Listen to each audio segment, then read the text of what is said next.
എല്ലാവർക്കും നമസ്കാരം. ഭരണഘടന ഉറപ്പു നൽകുന്ന മൗലികാവകാശങ്ങളും പോലീസിന്റെ അമിതാധികാര പ്രയോഗങ്ങളും തമ്മിലുള്ള അതിർവരമ്പുകൾ വ്യക്തമാക്കുന്ന ഒരു നിർണായക കോടതി വിധി കഴിഞ്ഞ ദിവസമാണ് തമിഴ്നാട്ടിൽ നിന്നും പുറത്തുവന്നത്. രാഷ്ട്രീയ സ്വയംസേവക് സംഘ് അഥവാ RSS പ്രവർത്തകർക്കെതിരെ രജിസ്റ്റർ ചെയ്ത ഒരു ക്രിമിനൽ കേസ് മദ്രാസ് ഹൈക്കോടതി പൂർണ്ണമായും റദ്ദാക്കിയിരിക്കുകയാണ്. തമിഴ്നാട്ടിൽ വിജയദശമി ആഘോഷത്തിന്റെ പേരിൽ RSS പ്രവർത്തകർക്കെതിരെ DMK സർക്കാർ എടുത്ത ക്രിമിനൽ കേസാണ് മദ്രാസ് ഹൈക്കോടതി പൂർണ്ണമായും റദ്ദാക്കിയത്. സമാധാനപരമായി ഒരുമിച്ചു ചേരുക എന്നത് ഭരണഘടന ഉറപ്പു നൽകുന്ന പൗരന്റെ മൗലികാവകാശമാണെന്ന് ജസ്റ്റിസ് M. നിർമ്മൽ കുമാർ പറഞ്ഞു. പൊതുജനങ്ങൾക്ക് ഒരു ബുദ്ധിമുട്ടുമുണ്ടാക്കാത്ത പരിപാടിക്കെതിരെ എടുത്ത കേസ് വസ്തുതാപരമല്ലെന്ന് കോടതി പറഞ്ഞു. 9 ദിവസം കൊണ്ട് അന്വേഷണം തീർത്ത് കുറ്റപത്രം നൽകിയ പോലീസിന്റെ അനാവശ്യ തിടുക്കത്തെയും കോടതി രൂക്ഷമായി വിമർശിച്ചു. തമിഴ്നാട്ടിലെ മുൻ സ്റ്റാലിൻ സർക്കാരിന് ശക്തമായ നിയമപരമായ തിരിച്ചടി നൽകിക്കൊണ്ടാണ് മദ്രാസ് ഹൈക്കോടതിയുടെ ഈ നിർണായക ഉത്തരവ് പുറത്തു വന്നിരിക്കുന്നത്. RSS രൂപീകരണത്തിന്റെ 100ാം വാർഷികത്തോടനുബന്ധിച്ച് സംഘടിപ്പിച്ച വിജയദശമി ആഘോഷങ്ങളിൽ പങ്കെടുത്ത 15 പ്രവർത്തകർക്കെതിരെയാണ് തമിഴ്നാട് പോലീസ് രജിസ്റ്റർ ചെയ്ത ക്രിമിനൽ കേസ് നടപടികൾ ഹൈക്കോടതി പൂർണ്ണമായും റദ്ദാക്കിയത്. തിരുപ്പത്തൂർ ജില്ലയിലെ അമ്പൂർ അഡീഷണൽ ഡിസ്ട്രിക്ട് മുൻസിഫ് കം ജുഡീഷ്യൽ മജിസ്ട്രേറ്റ് കോടതിയിൽ വിചാരണ നേരിട്ടിരുന്ന V. ജയപാൽ, A. അമുൽരാജ് ഉൾപ്പെടെയുള്ള 15 RSS പ്രവർത്തകർ നൽകിയ ഹർജിയിലാണ് ഈ വിധി വന്നിരിക്കുന്നത്. മുൻകൂർ അനുമതിയില്ലാതെ ഒത്തുകൂടിയെന്ന കാരണത്താൽ മാത്രം ഒരാൾക്കെതിരെയും ക്രിമിനൽ കുറ്റം ചുമത്താൻ കഴിയില്ലെന്ന് ജസ്റ്റിസ് M. നിർമ്മൽ കുമാർ വ്യക്തമാക്കി. കേസ് പൂർണ്ണമായും നിലനിൽക്കാത്തതാണെന്ന് കണ്ടെത്തിയ കോടതി വിചാരണ നടപടികളുമായി മുന്നോട്ടു പോകുന്നത് നിയമ സംവിധാനത്തെ ദുരുപയോഗം ചെയ്യലാണെന്ന് നിരീക്ഷിച്ചു. എന്താണ് ഈ കേസിന് ആസ്പദമായ സംഭവമെന്ന് നമുക്ക് പരിശോധിക്കാം. കഴിഞ്ഞ വർഷം, അതായത് 2025 ഒക്ടോബർ 2-ാം തീയതിയാണ് കേസിന് ആസ്പദമായ സംഭവം നടക്കുന്നത്. രാഷ്ട്രീയ സ്വയംസേവക് സംഘിന്റെ ചരിത്രപരമായ ശതാബ്ദി ആഘോഷങ്ങൾക്കും വിജയദശമി ഉത്സവത്തിനും തുടക്കം കുറിച്ചുകൊണ്ട് അമ്പൂരിൽ RSS പ്രവർത്തകർ ഒത്തുകൂടി. സംഘടനയുടെ പതാകയേന്തി ഗണവേഷം ധരിച്ചായിരുന്നു പ്രവർത്തകർ അവിടെ ഒത്തുചേർന്നത്. എന്നാൽ ഈ ഒത്തുചേരലിന് മുൻകൂർ അനുമതി ഉണ്ടായിരുന്നില്ല എന്ന് ആരോപിച്ചുകൊണ്ട് അവിടുത്തെ വില്ലേജ് അഡ്മിനിസ്ട്രേറ്റീവ് ഓഫീസർ പോലീസിൽ പരാതി നൽകുകയായിരുന്നു. ആ പ്രവർത്തകർ പൊതുഗതാഗത തടസ്സം സൃഷ്ടിച്ചുവെന്നും പൊതുജനങ്ങൾക്ക് ബുദ്ധിമുട്ടുണ്ടാക്കിയെന്നും പിരിഞ്ഞു പോകാൻ ആവശ്യപ്പെട്ടിട്ടും അതിന് തയ്യാറായില്ലെന്നുമാണ് VO പരാതിയിൽ ആരോപിച്ചത്. ഈ പരാതിയുടെ അടിസ്ഥാനത്തിൽ അമ്പൂർ ടൗൺ പോലീസ് ഭാരതീയ ന്യായ സംഹിത പ്രകാരമുള്ള കടുത്ത വകുപ്പുകളാണ് പ്രവർത്തകർക്കെതിരെ ചുമത്തിയത്. നിയമവിരുദ്ധമായി ഒത്തുകൂടൽ ഉൾപ്പെടെയുള്ള BNS വകുപ്പുകളായ 189(3), 223, 126(2), 293 എന്നിവ പ്രകാരം കേസെടുക്കുകയും വളരെ വേഗത്തിൽ തന്നെ കുറ്റപത്രം സമർപ്പിക്കുകയും ചെയ്തു. ഹൈക്കോടതിയിൽ ഈ കേസ് എത്തിയപ്പോൾ തമിഴ്നാട് പോലീസിന്റെയും സർക്കാരിന്റെയും വാദങ്ങളെ അക്കമിട്ട് നിരത്തിയാണ് കോടതി തള്ളിക്കളഞ്ഞത്.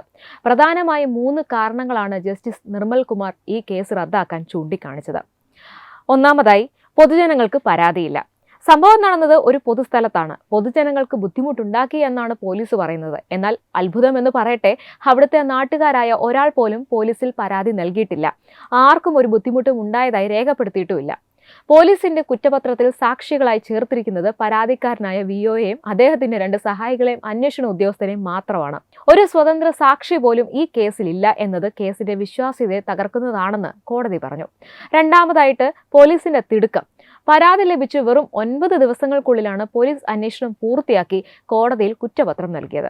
ഒരു കാര്യവുമില്ലാതെ രാഷ്ട്രീയ പ്രേരണയാൽ തിടുക്കപ്പെട്ട് നടത്തിയ ഒരു അന്വേഷണമാണിതെന്ന് ഇതിൽ നിന്നും വ്യക്തമാണെന്ന് കോടതി നിരീക്ഷിച്ചു. മൂന്നാമതായി, നിരോധനാജ്ഞകൾ ഇല്ലായിരുന്നു. ആ ദിവസം ആ പ്രദേശത്ത് യാതൊരുവിധ നിരോധനാജ്ഞയോ പ്രഖ്യാപനങ്ങളോ ഉണ്ടായിരുന്നില്ല. അത് ലംഘിച്ചു എന്ന് പറയാൻ പോലീസിന് യാതൊരു തെളിവുമില്ല. നിയമവിരുദ്ധമായി ഒത്തുകൂടിയെന്ന് പോലീസ് പറയുമ്പോൾ കോടതി നൽകിയ മറുപടി വളരെ ശ്രദ്ധേയമാണ്. ഒരുമിച്ച് ചേരുക എന്നത് ഇന്ത്യൻ ഭരണഘടന ഓരോ പൗരനും ഉറപ്പു നൽകുന്ന മൗലികാവകാശമാണ് എന്നാണ് കോടതി പറഞ്ഞത്. കേവലം ഒരു സമാധാനപരമായ കൂട്ടായ്മ ഒരിക്കലും കുറ്റകൃത്യമാകുന്നില്ല. ആഘോഷങ്ങൾക്കോ പ്രതിഷേധങ്ങൾക്കോ വേണ്ടി ജനങ്ങൾ ഒത്തുകൂടുമ്പോൾ അവിടെ അക്രമ സ്വഭാവമോ ക്രമസമാധാന പ്രശ്നങ്ങളോ ഉണ്ടാകാത്ത ഇടത്തോളം കാലം അതിനെ ക്രിമിനൽ കുറ്റമായി കാണാൻ നമുക്ക് കഴിയില്ല. അവിടെ പ്രവർത്തകർ ഒത്തുകൂടിയത് വിജയദശമിയും തങ്ങളുടെ സംഘടനയുടെ 100ാം വാർഷികവും ആഘോഷിക്കാൻ വേണ്ടി മാത്രമാണ്. പൗരന്മാർ ഭരണഘടന അനുശാസിക്കുന്ന അവകാശങ്ങൾ മാത്രമാണ് അവിടെ വിനിയോഗിച്ചത് എന്ന് കോടതി അടിവരയിട്ട് പറഞ്ഞു. കുറ്റപത്രത്തിലെ ആരോപണങ്ങൾ പൊതുവായ സ്വഭാവമുള്ളതാണെന്നും വ്യക്തിപരമായി ആർക്കെതിരെയും കുറ്റം ചുമത്താൻ തക്ക തെളിവുകൾ ഇല്ലെന്നും കോടതി വ്യക്തമാക്കി. ചുരുക്കത്തിൽ പറഞ്ഞാൽ രാഷ്ട്രീയ വൈരാഗ്യത്തിന്റെ പേരിൽ നിയമ സംവിധാനങ്ങളെ ദുരുപയോഗം ചെയ്ത മുൻ തമിഴ്നാട് സർക്കാരിന്റെ പോലീസിന് നടപടിക്കേറ്റ കനത്ത പ്രഹരമാണ് ഈ ഹൈക്കോടതി വിധി. അനുമതിയില്ലാതെ സാങ്കേതിക കാരണം പറഞ്ഞ് ജനങ്ങളുടെ മൗലിക അവകാശങ്ങളെയും പരമ്പരാഗത ആഘോഷങ്ങളെയും അടിച്ചമർത്താൻ കഴിയില്ലെന്ന് കോടതി വ്യക്തമാക്കുന്നു. സമാനമായ രീതിയിൽ തമിഴ്നാട്ടിൽ മുൻപും RSS റാലികൾക്ക് അനുമതി നിഷേധിച്ച സർക്കാരിന് കോടതികളിൽ നിന്ന് തിരിച്ചടി നേരിടേണ്ടി വന്നിട്ടുണ്ട്. തമിഴ്നാട്ടിൽ വർഷങ്ങളായി നിലനിൽക്കുന്ന ദ്രാവിഡ രാഷ്ട്രീയത്തിന്റെ പ്രത്യയശാസ്ത്രം യുക്തിവാദത്തിലും ബ്രാഹ്മണ വിരുദ്ധതയിലുമാണ് അധിഷ്ഠിതമായിരിക്കുന്നത്. എന്നാൽ EV രാമസ്വാമി പെരിയാർ വിഭാവനം ചെയ്ത ഈ പ്രത്യയശാസ്ത്രം പലപ്പോഴും ഭൂരിപക്ഷ സമുദായത്തിന്റെ വികാരങ്ങളെ വ്രണപ്പെടുത്തുന്നു എന്ന ആക്ഷേപം മുൻ DMK സർക്കാരിനെതിരെ ശക്തമായി ഉയർന്നിട്ടുണ്ട്. അതിന് കിട്ടിയ കനത്ത തിരിച്ചടി കൂടിയാണ് ഈ ഒരു വിധി. RSS എന്ന സംഘടനയിലുപരി അവർ ഉന്നം വെച്ചത് ഹൈന്ദവരെയാണ്. അതുകൊണ്ട് തന്നെ മതപരമായ ചടങ്ങുകൾക്കെതിരെ അല്ലെങ്കിൽ ആചാരങ്ങൾക്കെതിരെ, വിശ്വാസങ്ങൾക്കെതിരെ അവരെടുത്ത ആ നടപടികൾക്കും നിലപാടുകൾക്കും കിട്ടിയ കനത്ത പ്രഹരമാണ് ഇതെന്ന് നമുക്ക് പറയാൻ സാധിക്കും. DMK മന്ത്രിയും മുഖ്യമന്ത്രി സ്റ്റാലിന്റെ മകനുമായ ഉദയനിധി സ്റ്റാലിൻ സനാതന ധർമ്മത്തെ ഡെങ്കിപ്പനിയോടും മലേറിയയോടും ഉപമിച്ചുകൊണ്ട് നടത്തിയ പ്രസ്താവന ദേശീയ തലത്തിൽ തന്നെ വലിയൊരു വിവാദമായിരുന്നു. ഇത് DMK സർക്കാരിന്റെ ഹിന്ദു വിരുദ്ധ നിലപാട് വെളിവാക്കുന്ന സംഭവമാണ്. തമിഴ്നാട്ടിലെ Hindu religious and charitable endowment വകുപ്പ് ക്ഷേത്രങ്ങളുടെ ഭരണം കൈയാളുന്നതിലും പരമ്പരാഗത ആചാരങ്ങൾക്കും റാലികൾക്കും, ഉദാഹരണത്തിന് RSS റാലികൾ, വിജയദശമി ആഘോഷങ്ങൾ, നിയന്ത്രണങ്ങൾ ഏർപ്പെടുത്തുന്നതിലും സർക്കാർ കാണിക്കുന്ന തിടുക്കം വലിയ രീതിയിൽ വിമർശിക്കപ്പെട്ടു. പല കേസുകളിലും കോടതിക്ക് തന്നെ സർക്കാരിനെതിരെ ഇടപെടേണ്ടി വന്നിട്ടുണ്ട്. തമിഴ്നാട്ടിൽ ഉയർന്നു വന്ന DMK സർക്കാരിന്റെ ഹിന്ദു വിരുദ്ധത എന്ന രാഷ്ട്രീയ ചർച്ചകൾക്ക് ഏറ്റവും വലിയ ഉദാഹരണമായി മാറിയ മണ്ഡലമാണ് മധുരൈ ജില്ലയിലെ തിരുപ്രംകുൻട്രം. ഈ മണ്ഡലത്തിലെ ഹൈന്ദവ വികാരങ്ങളെ വ്രണപ്പെടുത്തുന്ന രീതിയിലുള്ള തർക്കങ്ങളും അതിനെ തുടർന്ന് 2026 നിയമസഭാ തെരഞ്ഞെടുപ്പിൽ സ്റ്റാലിൻ സർക്കാരിന് അവിടെയേറ്റ കനത്ത പ്രഹരവും രാഷ്ട്രീയ ചരിത്രത്തിൽ വലിയ പ്രാധാന്യമാണുള്ളത്. പ്രശസ്തമായ ശ്രീ സുബ്രഹ്മണ്യ സ്വാമി ക്ഷേത്രം സ്ഥിതി ചെയ്യുന്നത് തിരുപ്രംകുൻട്രം കുന്നുകളിലാണ്. എന്നാൽ ഈ പ്രദേശത്തെ കേന്ദ്രീകരിച്ച് DMK ഭരണകാലത്ത് ഉയർന്നുവന്ന തർക്കങ്ങൾ വിശ്വാസികളെ വലിയ രീതിയിൽ പ്രകോപിപ്പിച്ചു. ഈ കുന്നിൻമുകളിൽ ഒരു ദർഗയും സ്ഥിതി ചെയ്യുന്നുണ്ടായിരുന്നു. 2025 തുടക്കത്തിൽ ഈ കുന്നിൻമുകളിൽ വെച്ച് മാംസാഹാരം കഴിച്ചതുമായി ബന്ധപ്പെട്ടുണ്ടായ തർക്കം നടന്നു. മുസ്ലിം SDPI പ്രവർത്തകർ അവിടെ വെച്ച് മാംസാഹാരം കഴിച്ച് അശുദ്ധമാക്കാൻ ശ്രമം നടത്തി. മലയുടെ ഉടമസ്ഥാവകാശത്തെ ചൊല്ലിയുള്ള നൂറ്റാണ്ടുകൾ പഴക്കമുള്ള വലിയൊരു വർഗീയ അസ്വാരസ്യത്തിലേക്കും ഇത് വഴിമാറി. ഇതിൽ ഭൂരിപക്ഷ സമുദായത്തിന്റെ താൽപ്പര്യങ്ങൾ സംരക്ഷിക്കാൻ DMK സർക്കാർ തയ്യാറായില്ല എന്ന ആക്ഷേപം ശക്തമായി. അതുപോലെ തന്നെ കാർത്തിക ദീപം വിവാദം. തിരുപ്രംകുൻട്രം കുന്നിൻമുകളിൽ കാർത്തിക ദീപം തെളിയിക്കുന്നതുമായി ബന്ധപ്പെട്ടായിരുന്നു അടുത്ത വിവാദം. മദ്രാസ് ഹൈക്കോടതി ദീപം തെളിയിക്കാൻ അനുമതി നൽകിയിട്ടും വർഗീയ സംഘർഷ സാധ്യതയുണ്ടെന്ന് പറഞ്ഞ് സ്റ്റാലിന്റെ ജില്ലാ ഭരണകൂടം ഇതിന് അനുമതി അങ്ങ് നിഷേധിച്ചു. ഇത് ഭക്തർക്കിടയിൽ DMK സർക്കാരിനെതിരെ കടുത്ത അമർഷത്തിന് കാരണമായി. തുടർന്ന് പ്രധാനമന്ത്രി നരേന്ദ്രമോദി ഉൾപ്പെടെ ക്ഷേത്രം സന്ദർശിക്കുകയും സത്യവും മുരുകനും ജയിക്കുമെന്ന് പ്രഖ്യാപിക്കുകയും ചെയ്തു. മലമുകളിലെ കാശി വിശ്വനാഥർ ക്ഷേത്രത്തിലേക്ക് ഭക്തർക്കായി മുൻ സർക്കാർ വിഭാവനം ചെയ്ത റോപ്പ് കാർ പദ്ധതി സ്റ്റാലിൻ സർക്കാർ റദ്ദാക്കിയതും പ്രാദേശികമായി വലിയ പ്രതിഷേധങ്ങൾക്ക് കാരണമായി. ഈ സമയത്താണ് വിജയുടെ തമിഴക വെട്രി കഴകത്തിന്റെ എൻട്രി. DMK സർക്കാരിന്റെ ഇത്തരം ഏകപക്ഷീയമായ നിലപാടുകളിൽ വലഞ്ഞ ഭക്തർക്കും ഹിന്ദു വോട്ടർമാർക്കും മുന്നിലേക്കാണ് നടൻ വിജയുടെ പാർട്ടിയായി TVK കടന്നുവരുന്നത്.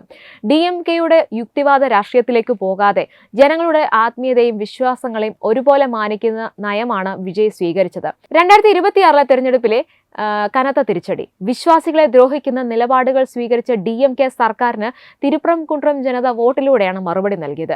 2026 മെയിൽ പുറത്തുവന്ന തെരഞ്ഞെടുപ്പ് ഫലത്തിൽ DMK പൂർണ്ണമായി തറപറ്റിച്ച് വിജയുടെ പാർട്ടി ഇവിടെ വൻ വിജയം നേടി. പെരിയാറിന്റെയും അംബേദ്കറുടെയും കാമരാജിന്റെയും ആശയങ്ങൾ ഉയർത്തിപ്പിടിക്കുമ്പോഴും DMK ചെയ്യുന്നതുപോലെ വിശ്വാസികളെയും ആത്മീയതയും തള്ളിപ്പറയാൻ വിജയ് തയ്യാറായിട്ടില്ല. ഭൂരിപക്ഷ സമുദായത്തിന്റെ വിശ്വാസങ്ങളെ മാനിച്ചുകൊണ്ട് തന്നെയാണ് ഒരു ബദൽ ശക്തിയാകാൻ വിജയുടെ പാർട്ടിക്ക് അവിടെ കഴിഞ്ഞത്. DMK സർക്കാരിന്റെ ഭരണവിരുദ്ധ വികാരവും പ്രത്യേകിച്ച് അഴിമതി ആരോപണങ്ങളും ക്രമസമാധാന തകർച്ചയും ജനങ്ങൾക്കിടയിൽ വലിയ അതൃപ്തി ഉണ്ടാക്കിയിരുന്നു. മാത്രമല്ല DMK സർക്കാരിന്റെ ചില വിദ്വേഷ പ്രസ്താവനകളും ഏകപക്ഷീയമായ നിലപാടുകളും വലിയൊരു വിഭാഗം സാധാരണക്കാരായ വോട്ടർമാരെ അവരിൽ നിന്ന് അകറ്റി. വിശ്വാസങ്ങളെയും വികസനത്തെയും ഒരുപോലെ കാണുന്ന ഒരു പുതിയ രാഷ്ട്രീയ ശൈലി വിജയ് മുന്നോട്ട് വെച്ചതാണ് DMKക്ക് അവിടെ തിരിച്ചടിയായത്. തമിഴ്നാട് രാഷ്ട്രീയം ഒരു വലിയ മാറ്റത്തിന്റെ പാതയിലാണ്.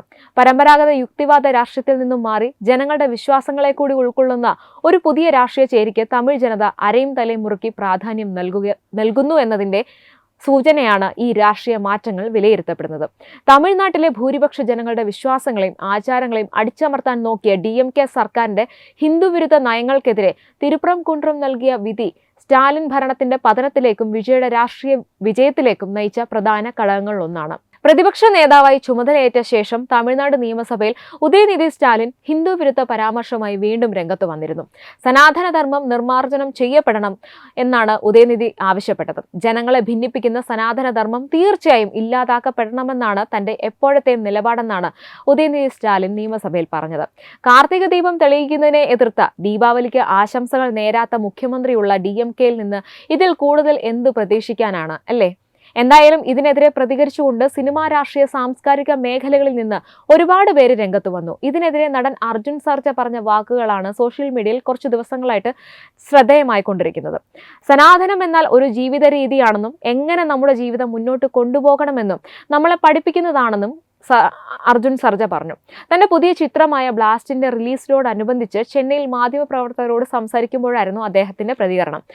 എനിക്ക് മനസ്സിലായ കാര്യം പറയുകയാണെങ്കിൽ സനാതനം എന്നാൽ ജീവിത രീതിയാണ്, എങ്ങനെ നമ്മുടെ ജീവിതം മുന്നോട്ട് കൊണ്ടുപോകണമെന്ന് നമ്മളെ പഠിപ്പിക്കുന്നതാണ്. തെറ്റ് ചെയ്യരുത്, മോഷ്ടിക്കരുത്, മറ്റുള്ളവരോട് അസൂയ പാടില്ല തുടങ്ങിയവയൊക്കെ.